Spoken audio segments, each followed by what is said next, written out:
In today's episode, we're going to be talking about employee experience and how to prevent burnout, specifically within the world of college athletics.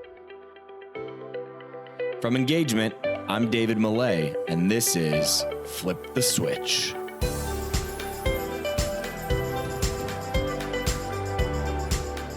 What's going on, everybody? Welcome back to another episode of Flip the Switch, where we sit down with leaders in customer experience and employee experience, and we try to figure out what are the trends that they're paying attention to? What are the experiments that they're running? What are the principles that have helped guide them to success throughout their careers? Then we take all those things and we apply them to the world of live events, sports and entertainment, hospitality, service, your organization. Now, today we are sitting down with Matt Huml. Matt is my friend here in Cincinnati, and he's an assistant professor at the University of Cincinnati. But we wanted to have him on the show primarily because of the research that he's done on employee experience in the world of college athletics. So here are two of his recent studies: the effect of remote work on family and work dynamics within the sport industry, and from engaged worker to workaholic, a mediated model of athletic department employees. Now, in these studies, Matt has done research with over 5,000 different college athletics employees, trying to understand the dynamics of their relationship with personal well-being, engagement, and the workforce and the workplace environment. So we are going to get into all kinds of interesting findings that Matt has found, trying to figure out what makes an engaged employee versus what makes a workaholic. What makes someone satisfied in their role and fulfilled versus what makes somebody burned out. And this is all specific to the world of sport and entertainment and college athletics. So if you're listening and you're from those fields, this is going to be a super relevant, hyper niche episode focused on you and the issues that you're faced with every single day. So without further ado, let's jump into this episode with my friend, Matt Huml. Matt, welcome to the show. Yeah, thanks for the invitation. I'm really excited to talk. All right, let's get into it. I am super excited because you have done so much qualitative research over the last few years on topics that are really important to us, employee experience, specifically within the world of college athletics. So in particular, two really significant studies, one on the impact of remote work in college athletics, and then talking about the shift from engaged worker to workaholism. So let's talk about it. Tell us a little bit about those studies and why employee experience really became the core foundation of your passion. Yeah, so Liz Taylor, who's at Temple, and I, we've done a lot of work in this area and even just beyond these two articles. But I think it's great to see some tread with these. But man, it was like 5-6 years ago, we had a meeting. We're talking a lot about athletic experiences, and we were looking into, obviously, we had already had established college sports research. It was really odd to me that no one had really been talking about it. But then I'm on social media and I have a number of friends that work in this field, and everyone seems to be talking about the challenges and the arduous hours and lots of travel and pressure to win and constant need to look for another job because the only way to move up is to switch back and forth. And to me, it's like, man, that's such a unique experience that I'm not really seeing in traditional management or Fortune 500 positions. It's like, it's this much discussed entertainment, and I have all these students that want to go into this field, but it seems to be so challenging. And so we kind of launched in 2017, started collecting data, and wow, when we opened the fire hose on that and got all this, it was people were just so eager to talk to us about what their work experience was, whether they thought it was great, it was terrible, things that they wanted to change, all that. But going into these two studies, a big one on the first one was this work engagement to workaholism. Traditionally, there's been a set of, they're like two sides of the coin, that work engagement is this positive, you are so engaged, it's so enjoyable, and workaholism is this negative, that you really struggle to detach and you can't let go, and it becomes really deteriorating towards your other parts of your life, whether it's social, leisure, all that stuff. But no one had made those connections. And to me, it was really interesting because college sports seem to have this very tough environment, like what we call sometimes like a toxic work environment. And so we wanted to look into whether the college athletic environment potentially was changing people's engagement, the positive, into this negative. And we found that a lot of times that environment was creating such a strain for people that any positive they had from their work experience was actually going negative. And then on that second study, the remote work, I mean, we're doing this over podcasts. Like, this is for a little while, like any remote activity was important, especially with COVID. And to me, it was so unique because college sport before was such a physical expectation that you were supposed to be in the office. that to me was like, this is a great time to study this because now all these people are getting exposed to remote work for the very first time. And so we want to see what that experience was. And I can go into more of the details here, but overall, we found out that a lot of people saw that there were some great benefits to this, that people felt that they were able to detach from some of the bureaucracy or things that were slowing them down for work, but also then able to get them their abilities done in their own time and also still have family time. And there was some negative, some workaholism did go rapidly out of control because people were having a hard time detaching now that they're working and living in the same place. And as I mentioned before, I have 2 kids, 3 and under. So people like that also had a tough time. Now they're having to work in the same place where their kids are around. And so there was some give and take, but we found a hybrid really was what people wanted to experience and why they saw a lot of benefits for that. All right, so let's back up a little bit. I definitely, from our time within departments, it is really interesting to see what this employee experience looks like and how these factors weigh in on the employee experience. I want to dive a little bit deeper. Let's start with this kind of engaged worker and workaholism. I'm going to ask some selfish questions here. One of them is like, you have a really interesting distinction that defines between who is someone that is an engaged worker versus a workaholic. I have a really tough time with that because for me, I don't know whether I'm a workaholic or whether I'm just really engaged, because some of the definitions, like let's talk about what your definition is, and then maybe I'll unpack my reaction to that. Oh man, yeah, I'd have to go. Oh, I'm glad you guys have this pulled up because man, talk about memory. I have zero memory when I have 2 kids, 3 and under. But yeah, and there is. I think David, what you hit on is exactly why we were interested. That it felt to me that there was a lot of crossover here. That there could be a razor's edge between being positively engaged and spilling over to this negative experience. And so, academically, it's been defined as work engagement as this positive, fulfilling, work-related state of mind that characterized by this dedication, absorption, and vigor. Now, workaholics is this like zealous commitment that's an overcommitment, too much time being committed to work, thinking about work regardless of whether you're working or not. To me, it's just like engagement is this positive, but you still have an ability to turn it off. Where workaholism is this inability to let go.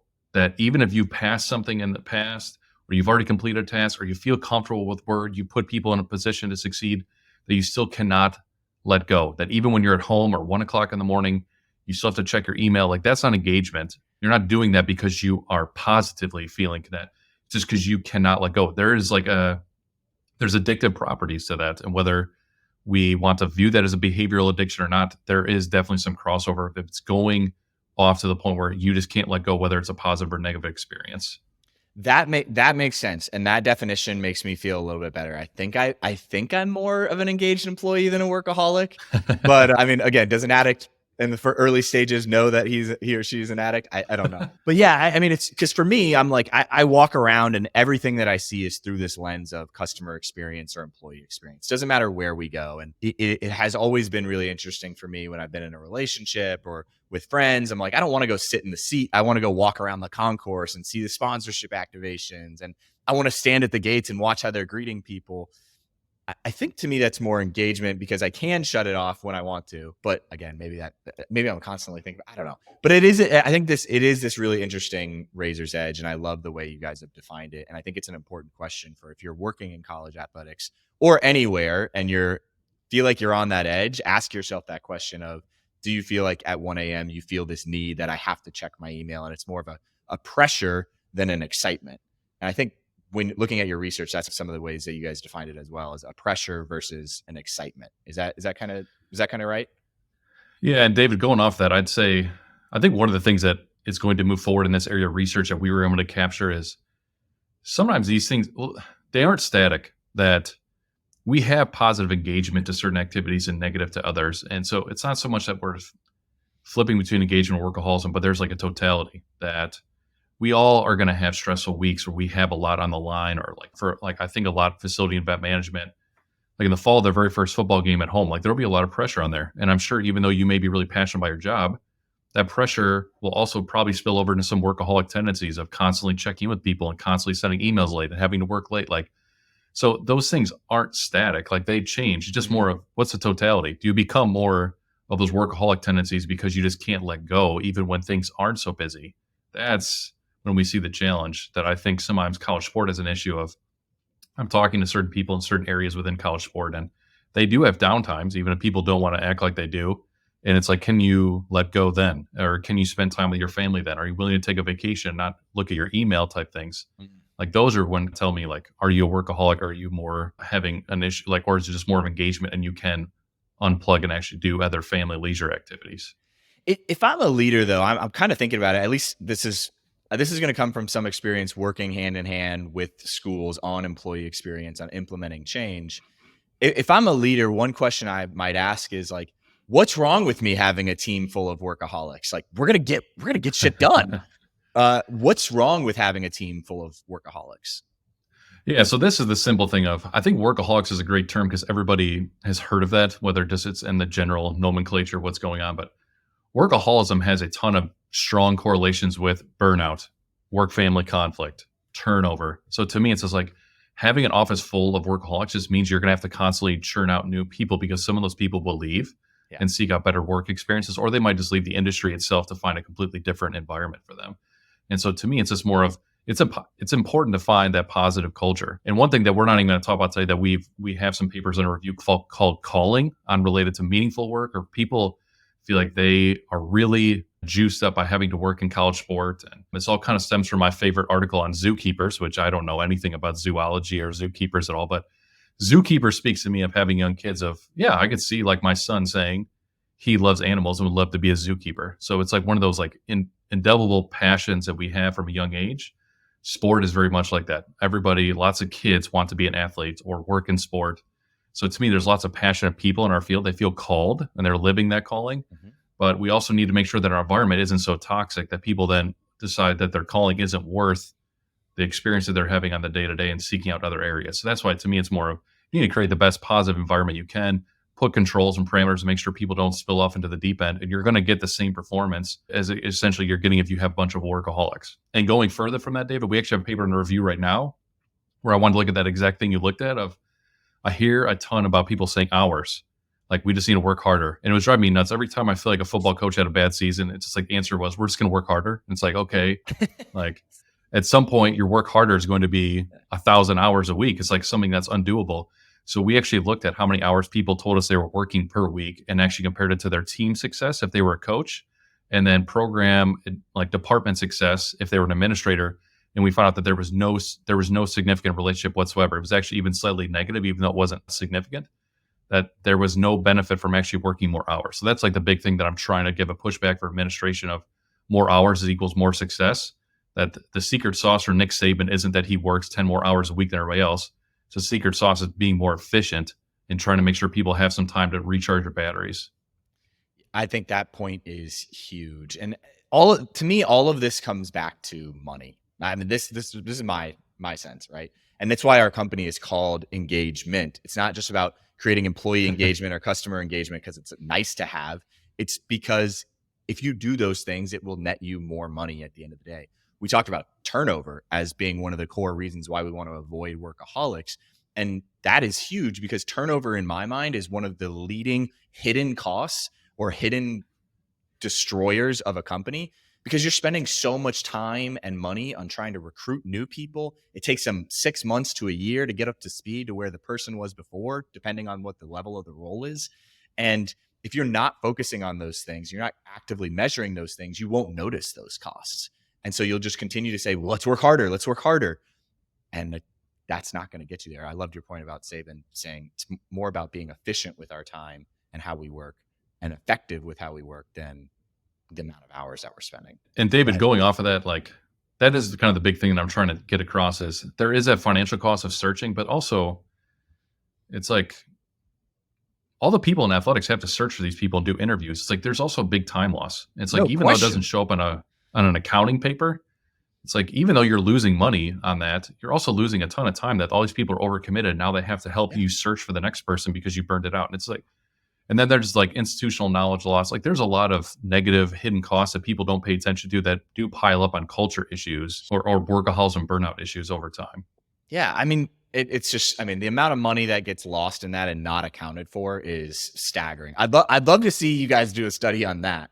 on what is turnover in college athletics actually costing a department. I'd love to see that. Oh man, yeah, that'd be interesting to try to calculate hours and stuff. But yeah, it probably would be startling. That probably is a good study. Interesting. Well, let's talk about this a little bit. I mean, we talked about the benefits of having a highly engaged employee and how that can be destructive to a department when they become a workaholic. What are some of the most likely triggers or signs that someone is making that shift from an engaged employee to a workaholic? What are some of those triggers that would cause someone to move over that hill? Yeah, I mean, so every trigger is going to be different. We've did a study on coping strategies to see how people are different and maybe react differently. So we had a study where we looked at like essentially like active and passive responses. Sometimes we all get so many tasks that we need to emotionally compartmentalize what's going on. Like I joke around that I'm Mr. Planner, so I have all my stuff up here.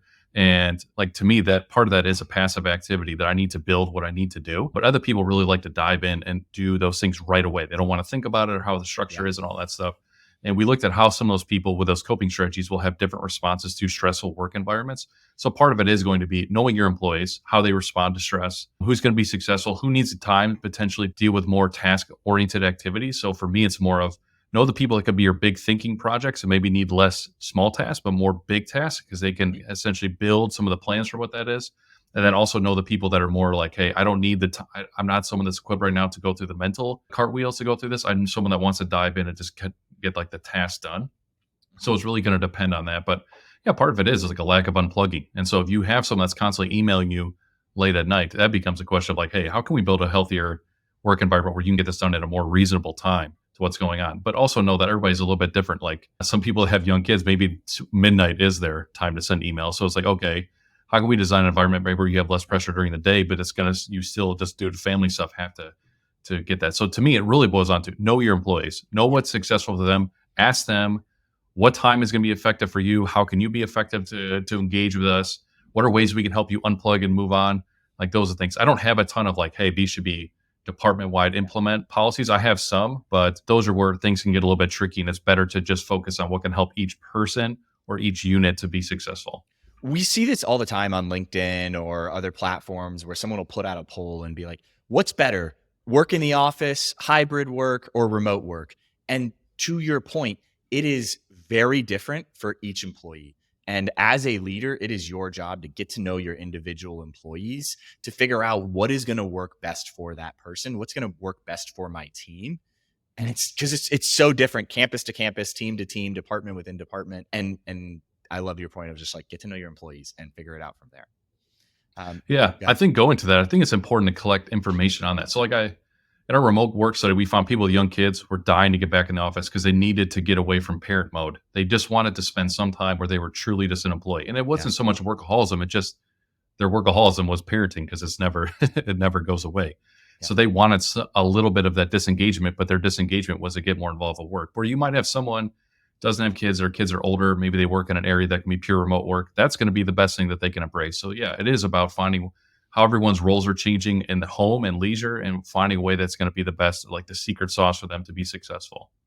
What do you say to senior leaders or HR staff who say that, our staff like can't all work on different schedules? It can't be these people get this set up and these people get this set up. We got to have one unified thing.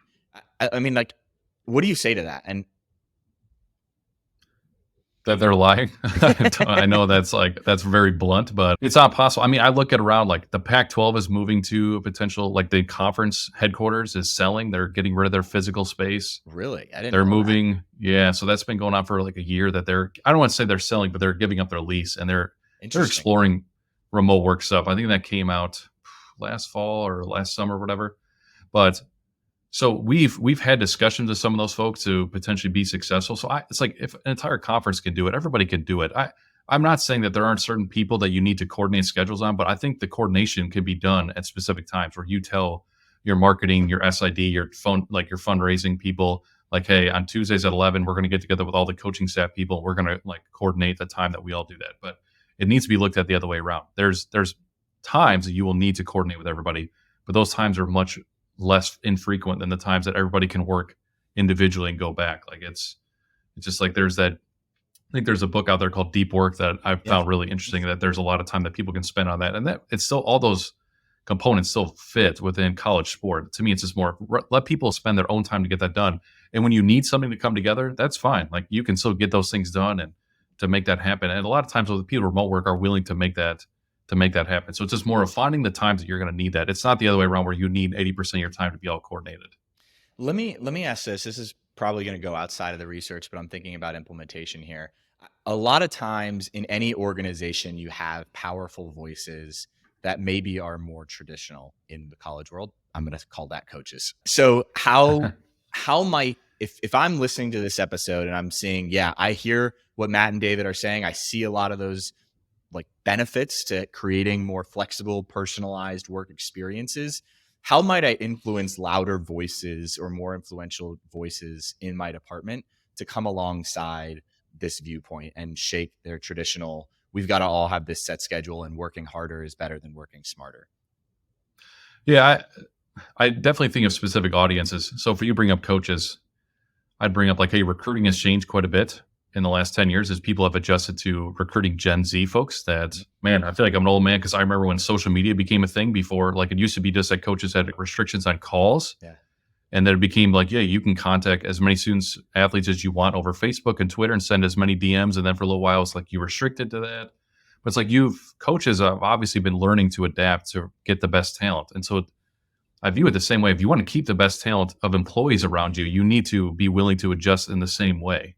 There's not a difference. Like you just don't look at it as talent acquisition, keep it as a view of talent retention, that you can keep more of these people by giving them more remote work, hybrid options, to adjusting to their schedule because they're the best in the business for what they do. So let them shine in the best work environment possible for them. That'd be the big thing. Now, for lifting up people's voices, that'd be the big thing is like, hey, I think there's a big systemic issue of we're losing a lot of great talent, that people that are really gifted and smart are realizing how tough it is to get started and to survive. And now we're just seeing a lot of those people leave, like in our archetypes paper that we have that I'm willing to share with the audience. But we found out that athletics was actually doing a great job bringing in a lot more women in the entry level stuff, but they were losing more and more women as they moved further up the food chain in our archetypes. So every time there was another step up, there was a loss of 3% more women to a point where the upper level was heavily saturated in men. And it's because we just have a really crappy environment for women. They have all this social pressure about child rearing, finding someone, but then also the expectations that they do lots in the home, but also they have to do work. And athletics already asks a lot for work. So every time they have to stay in longer and longer, we are losing more and more women. It's like that's a simple brain drain issue of those women that are really gifted and smart. They're just going to another field that respects their opinions or providing a better environment for them. That athletics is doing a good job bringing them in the door, but is doing a really crappy job of keeping those people. I love that insight, and that, I mean, it's such a great realization for why we don't see as many senior leaders or administrators that are women in the field. Are there any other really interesting sub parts to the survey that came out like that? Any other interesting insights that kind of surprised you or heavily confirmed something you were believing? Oh man, I could do 2 hours on this, but sticking with the theme. Sticking with the theme I just talked about, the lack of women, we noticed that if there were senior executive level women in athletics, a good chunk of them decide not to have kids. And then they pass on that expectation for the next generation of women. And that just creates an unrealistic expectation. Like every family has a different decision on child rearing and what they're going to have kids, if they're going to adopt or whatever their decisions are. But to me, it's just like we already have this social pressure that women are supposed to all like carry a significant amount of that responsibility and men don't have as much of that responsibility. But now those same women that are supposed to be working in athletics are telling us that our SWA or our AD that's a female doesn't have any kids. So they don't understand what my life is like on the day-to-day basis because they never, ever experienced that. And that was a sacrifice that those women made. And kudos to them. They figured out what it was taking to break through in the industry for the first time. And for some of them, that was a sacrifice. And maybe they wanted to have kids and they decided that their career mattered so much to them that they were giving up another very important life thing.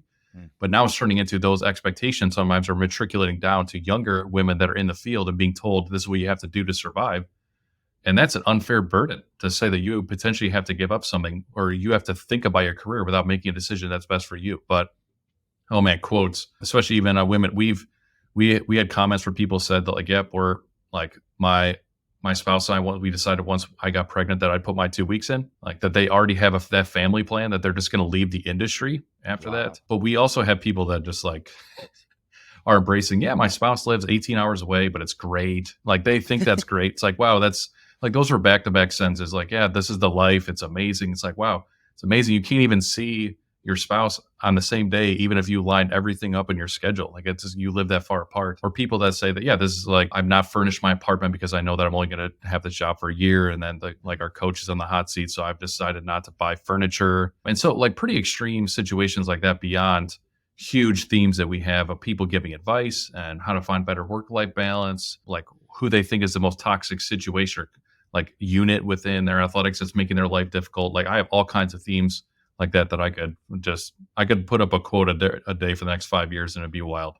One, you should do that if you can, but I think we'd all love it. But let's maybe talk a little bit about the job hopping that you just hit on around like not furnishing the apartment.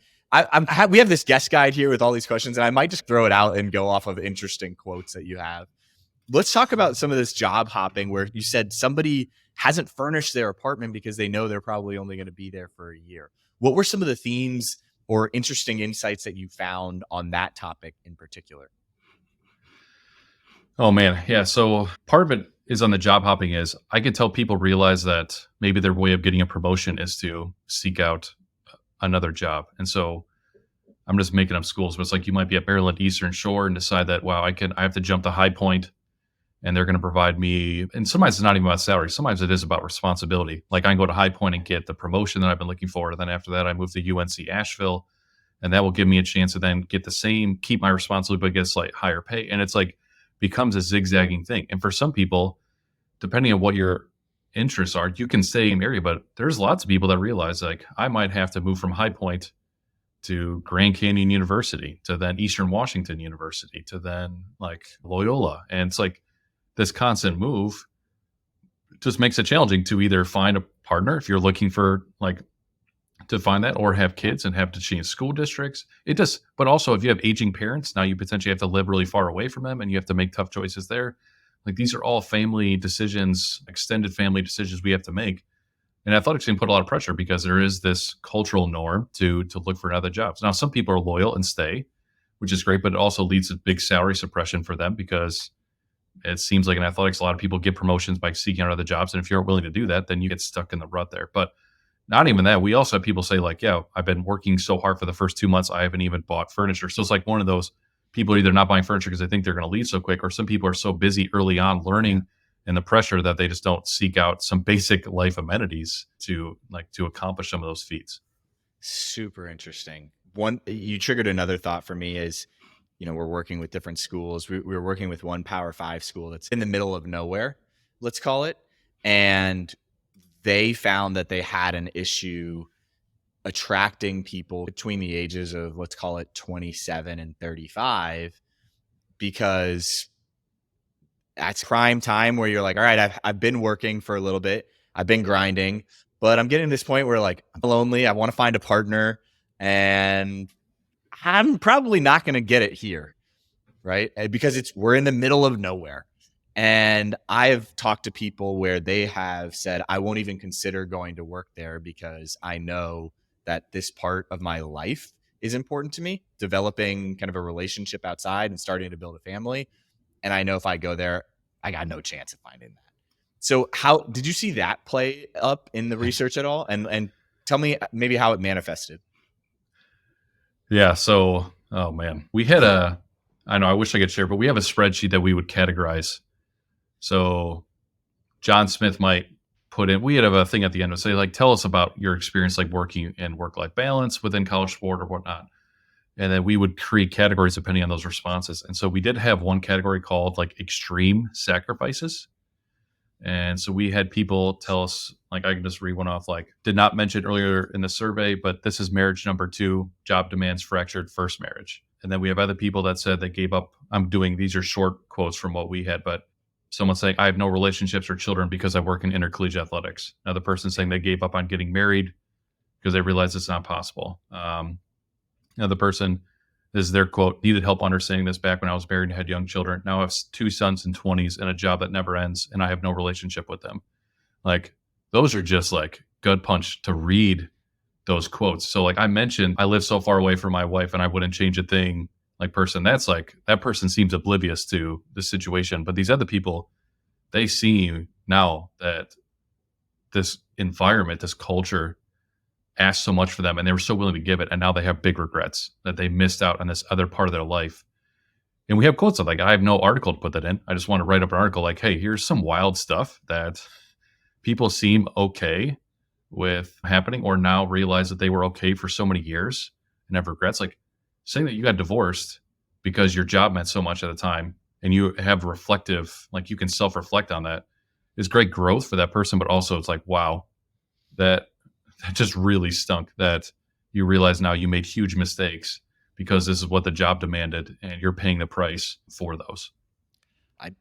I got like teary when reading that. I'm like, this is my industry specific. I mean, yeah, we're in the world of customer experience and employee experience, and we're expanding outside of just college athletics, but college athletics is my passion. And that just makes me really sad that leaders aren't realizing that they're just so wound up on, we've got another event on Saturday and we've got another one on Tuesday and we've got women's volleyball here and men's basketball here, that they're not focusing on what are our people giving up to be with us. And we continue to ask more and more hours instead of taking a step back and saying, let's strategize and figure out how we can make our department more efficient and effective so that people don't look back and say, I have resentment towards the industry. I have resentment towards my job and the people in it.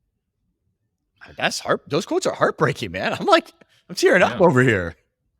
Yeah, there's this, like, these quotes to me speak as like, there's this lack of compassion. Like, I know I have a million of these. Like someone says that they work in facility event management. If they died, the only thing their school or their employer would care about is who's covering the game. And I have multiple marriage ones. Like, I mean, I have someone said they had a stroke from work, and like these are just in that extreme sacrifice. But sure. And so these aren't huge numbers, but it just tells you that there's people out there that have made massive life sacrifice or have big health concerns, and they just feel like either no one cares or their industry is just, they move on to the next person. What are some effective ways that you've seen organizations like start to put a limit on work? If I'm listening to this and I'm hearing this, I hope everybody listening to this looks back at your own team and your own workload and say, how do I make sure that I'm not going to have one of those extreme results? My people won't be writing that in a survey because I've put limits on this extreme workaholism. And that, I mean, what are some ways that you've seen organizations successfully put a limit on work? Yeah. So not to self-promote here, but I mean, part of it is getting someone like me and Dr. Taylor to come in and be able to collect data, because the big thing is we have all the information that can help you understand what your employees need. I think that's the big thing is you need to listen to what those employees have. And I think so many of these athletic departments and organizations itself are really poorly equipped or do a bad job of collecting information from their employees to learn about what their experience is like. Yeah, no question. So Dr. Taylor and I are the ones doing all this. So we would have the capabilities, but there are some sacrifices that I see organizationally. I definitely don't want to give away the farm because I think some of our data, our experiences can speak to this. But one that I really would love to see an athletic department do is like a freebie here is saying like, hey, Friday, 5 p.m. to 10 p.m., we're going to shut down email to the point where you can't send an email unless it's an emergency. And then that way, no work will get done on that time because people will then have to spend time with their family. It doesn't have to be Friday. You can choose the day for sure you want it to be. But I almost think that the culture is so toxic right now, we have to actually put a physical barrier that stops people from doing that. And sometimes that stop will be important, because going back to a remote work study, we noticed workaholism was so problematic because people weren't transitioning. Now their laptop was right next to their bedroom or their kitchen. So if we put a stop in an email, it's actually creating those workaholics a stop where they physically aren't going to be able to do that. I guess unless we reinvent or revitalize fax machines, like that, they won't be able to communicate. So they're going to have a break. Those are the things that I actually would love to see, just even a one-time semester assessment where we'd be able to come in, collect data, see how workaholism is, put a break in, and see if it's actually changed by the spring, if people have down throttled. Because I think from all of our data, you're still going to see the same performance your employees. They're just going to actually have a one-time 5-hour period where they can do whatever they want that isn't work related and have that release.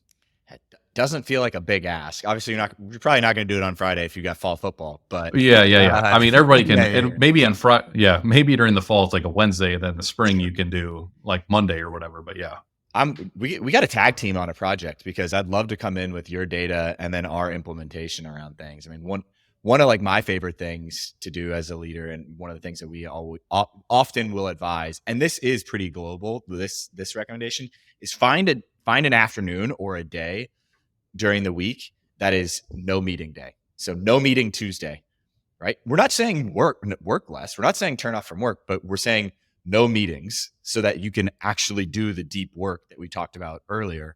And because so often we have all these different departments. Departments are just getting bigger and everybody just gets called into meetings. You go from one meeting to the next. You got no time to actually do what you just asked.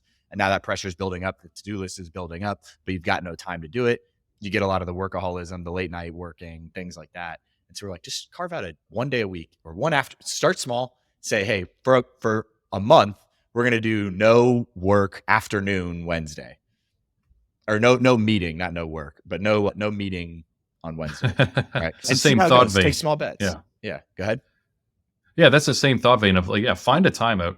I like the idea of like essentially trying to accelerate deep work and less bureaucratic work that would provide some relief to people. But yeah, something along those lines I think would be really advantageous. And I think you'd see great returns. Even if it's just for one semester, and seeing what the response is like to your employees and getting data collected from Liz and I on the front end and back end and seeing the differences. I think a lot of people sometimes read our stuff. It's like, well, that's not us. It's like, well, everybody thinks it's not them, but it's really, trust me, I see, because some people call out their institutions and I obviously can't include that, but it's like, that's where we're seeing that. I think a lot of people will get shown the light that they can make big changes, even if they don't think their culture is toxic. Because I don't think it's a Cincinnati thing. I say that because being here at UC, but it's an athletics thing. It's not just, I don't want, everyone thinks that they're different, like that meme, like it didn't work for everybody else, but I'm sure it'll work for us. Like, so everybody thinks. It's like, if everyone realizes that they're all part of this issue, then we can make a bigger leap for everyone. Yeah, no, I love it. And I think bringing you guys in to help with some of the research elements, you guys are going to be able to be really good on cutting and coming up with true insights and not just looking at this larger data set. You can pull out clear insights that I think a lot of people have trouble with. But if you can't, for whatever reason, get approved like this larger study or anything like that, I mean, just bring your people together. And once you have that anonymous data, let them come up with the ideas of what they want to do. I mean, we did a workshop with Penn State last year, and we had all the managers and directors in a room, and they went together and wrote down on Post-it notes anonymously, right? Like, what are things that were issues that they were having, and what are solutions they'd like to see for it. And some of the biggest things were so low cost, no cost. One of them was like, can we wear shorts during the summer? Or can we have just a casual day once a week? That was like the most like upvoted suggestion that people wanted. That costs you nothing, but allows somebody to say, I've got a little bit more control. I can be a little bit more relaxed. And I think that's part of your studies as well around it. Just giving employees a little bit more control of how they want to get work done. And yeah, there's just so many low cost, no cost things. I mean, somebody call Matt and I and say, let's bring them in together as a combo, right? We can help you guys with this employee experience piece. I want to talk a little bit more about remote work. I know we've got only a few more minutes here. Obviously, when the study was done and sent out in May 2020, I think a lot of departments were very, very ill-equipped to do remote work. How have you seen that dynamic change in the 2.5 years since then? Oh man, yeah. We collected our data on the remote work study. We were, I guess, fortunate. I say that obviously with the pandemic, lots of terrible things happened there, but we had collected data in the fall of 2019. COVID happens, it shuts down everything, like March-ish. And then we were able to go back in and collect in May 2020. So we really connected with people during the thick of how our athletic department is going to do this. And we definitely had feedback from people that said, our leaders don't know what they're doing and administration doesn't know what they're doing. And to be fair, I think everybody was kind of learning on the fly, but there was definitely frustration of like, no one knows how to share things. No one's ever used Zoom. Some of these people don't even know what they're doing. And so there was some frustration early on of like that technology transfer of figuring out how people were going to work from home. How are you going to do meetings? How is it actually going to function in the digital space? That I think we've learned from trial and error of doing this enough to how people are going to function best. And when those meetings happen, I think things have gotten better. I'm a little worried that it seems like everybody's so on the organizational side, so eager to bring people back and 100% and not reaping some of the benefits. And so that's why we are going to try to launch we're going to try to project a study that will launch maybe in the year or two about remote work. We're actually going to track performance and see if people are getting more done or more effectively done at home. That I don't think people are seeing a lot of that. And there's some physical benefits, like being around your colleagues. There is some team building that it's very tough to replicate online. Yeah. So I definitely don't want to say anything. That's why I'm a big hybrid advocate of finding time where people can work together, but also finding time where people can work remotely. And so that's the big thing. Is I'm worried, and I'm definitely tracking how athletics is bringing people back and how much that will be required, especially for the like non-coaching, athletic training, medicine people. But that's kind of a wait and see as things are unfolding over the next year.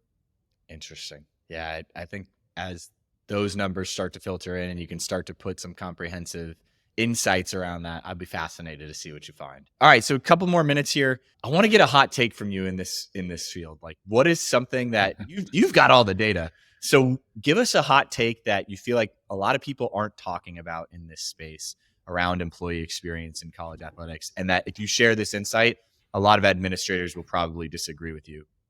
What? Give us a hot take to close. Hot take, and then we'll go advice. I don't know if this is a hot take, but I can tell you from the data, a lot of people hate their coaches from staff. And because again, in the first study we asked us like work-life balance, like tell us about anything that we haven't talked about. And we had a lot of people just sound off on their coaches, and people saying that like our work-life balance is heavily dependent on what our coaches do. And I get it. If you're an athletic trainer, you're dependent on what the coach's schedule is for practice, travel, all that stuff. But we just noticed that ring grew. And so we have a working theory of like this radioactivity ring that I actually think the closer someone works to a coach or coaching staff, that the more toxic their environment is, the more burnout that they're probably exposed to, the more recovery time that they need.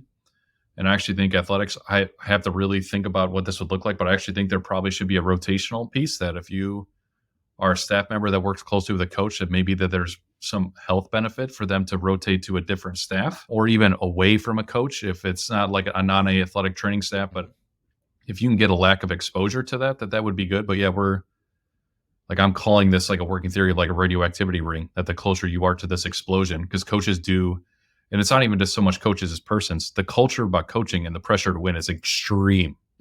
Yeah. And the pay is extreme. And that comes with extreme expectations and people sounding off on social media and all that. So like I get why they are like they are, but also that staff member isn't getting the pay and the benefits and the sweeteners that those coaches are, but now they're being exposed to the same expectations because the coach is laying the law down on that. So that's one thing that we've noticed that I wonder if administrators have thought about, because I get it. A lot of administrators are assessed by how good the coaches are doing, how the on-field success is. But to me, it's like you should be thinking about, is your coach a toxic individual? And then how can we provide greater protections for our staff so we don't just constantly churn out new and new staff all the time because this coach is a winner, but they're a terrible person or they're expecting terrible things for their employees and having to keep churning through people. I'll share a really interesting insight that reinforces that. One, we hear that all the time when we're working with athletic departments. But two, it is a really interesting thing. So normally we do, when we're going in and we're working with athletic departments, a lot of times we're focused on culture and we're focused on creating, what's a common purpose that unites all departments, that is actually actionable. What are behavioral expectations? What are leadership expectations for our athletic department? 9 times out of 10, when we do that, coaches are excluded. And from senior administrators, they're like, well, coaches are a different breed. They've got their own thing. And every time I'm like, look, I get it that you want the coach to set their own culture within the team. But if it doesn't tee into your bigger culture, you are going to have a problem because those coaches work with employees day in, day out. And your success in this culture change initiative will be limited because you are excluding a group of heavily influential people that are going to impact your department and your culture. And so it's a hot take because I think it is one that just nobody really talks about. All right, let's close it here. Any advice that you would give to our listeners, and then where can people reach you? Well, if it's okay, I do want to talk about one study I have coming up. Yeah, let's hit we it. close off. Yeah. Yeah. So we have a project we're about to launch on biometrics that we'll be talking and reaching out to people probably in the next month or two, hopefully depending on processes here at UC. But I want to be able to collect some biometric data from employees. And we've already prepped that in the previous study about letting people know we are interested, but we want to get heart rate, sleep quality, sleep quantity, skin temperature, stuff that relates to stress to see how stress changes over the days. Because biometrics like smartwatches have been a thing now for a while, but it's actually surprising how little is out there in the data or in the research about this. It's mostly insurance companies trying to figure out how long you can operate a forklift without hurting someone or without falling asleep at the job. But there's very little about how employees that work maybe desk jobs or potentially non-life on the line type jobs, of what their actual stress experience are and how it affects their biometrics and how it affects their physical health. So that's what we're going to do on that. But for advice, I always tell my students this, like, talk to as many people that work in athletics as possible, learn about what it's like, but also ask them, like, what's not so great? And don't be afraid to ask them, like, if you do this all over again, would you still work in college sport? I think that really speaks to people. They're really passionate, but they also realize, like, things are challenging. But that'd be the big thing is I'm always big on collect as much data as you can before you make that leap into whatever it is you're going to be doing. Because especially if it's your career, it's such a big decision. You need to make sure you're comfortable with what you know going in, because there are still great environments out there in college sport. There's still tons of great benefits. There's still so much you can take from that. But it's always good to be aware and educated before you make that leap. Love it. Matt, this is awesome. Where can people follow along, get in touch with you if they've got questions, they want to be a part of upcoming studies? Where can people find you? Yeah, so you can contact me on my email, obviously, if you're old school, and that's matt.huml, H-U-M-L, at uc.edu. I'm also on Twitter, and I have to look up what my handle is. It's Matt_Huml, H-U-M-L. But yeah, feel free to follow me. I post a lot of stuff on there and try to connect. Anytime I have a new study out, we'll post material along those lines too. Love it. Matt, thank you for coming on the show. Look forward to getting together here for coffee soon here in Cincinnati. If you guys are in Cincinnati, come visit Matt and I. We're hanging out. And for everybody listening that made it this far in the episode, we appreciate you. We'll see you next week. Hey guys, before you head out, just wanted to say thank you so much for listening to the show. If you enjoyed it, head over to iTunes to subscribe, rate, and leave a review. That helps more of your peers find the show as they search for ways to get better in their own roles. But this podcast is just a small part of what we do at Engagement. In our normal day in the office, we're crazy focused on helping athletic departments and sports and entertainment companies generate more revenue by becoming more customer-centric. To see how we might be able to help your organization, visit engagementpartners.com to learn more. Download a free guide, check out our blogs and case studies, or schedule a call with us if you want to see how we can help with your particular objectives. Our goal is to help you create deeper connections with fans and generate more revenue. So when you're with us, hopefully you find a nugget or two that helps your cause.